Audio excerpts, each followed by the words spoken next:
রবি নিজের বাড়ির পেছনে ছোট একটা পুকুর খুঁড়ছে। চারপাশে সবুজ মাঠ, পাখির ডাক আর তার মুখে হাসি। সে পুকুরে পানি ভরছে আর দুইটা ছোট সোনালি মাছ ছেড়ে দিচ্ছে। মাছগুলো পানিতে নেচে বেড়াচ্ছে আনন্দে। সন্ধ্যায় রবি এক মুঠো জাদুকরি দানা ছিটিয়ে দিল পুকুরে।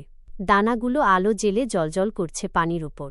রাত বাড়তেই পুকুরের পানি ঝলমল করতে লাগল। মাছগুলো গুনে শেষ করা যায় না, হাজারে হাজারে বেড়ে গেল। সকালে গ্রামের লোকজন ছুটে এলো, হাতে বালতি নিয়ে মাছ ধরতে। সবাই অবাক আর খুশিতে হাসছে। পুকুরে শুধু মাছই মাছ। এখন মাছ রাস্তায় পর্যন্ত চলে এসেছে। রবি মাথা চুলকে বলল, এত মাছ! আমি না হয় সাঁতার কাটি। ক্যামেরা দূরে সরে যায়। পুরো গ্রামটা ভেসে গেছে মাছের স্রোতে। সবাই হাসছে। রবি মাঝখানে দাঁড়িয়ে মজা দেখছে। শেষে রবি ক্যামেরার দিকে তাকিয়ে বলে, সবাই মাছ পেয়েছে, কিন্তু কেউ লাইক আর সাবস্ক্রাইব দিল না।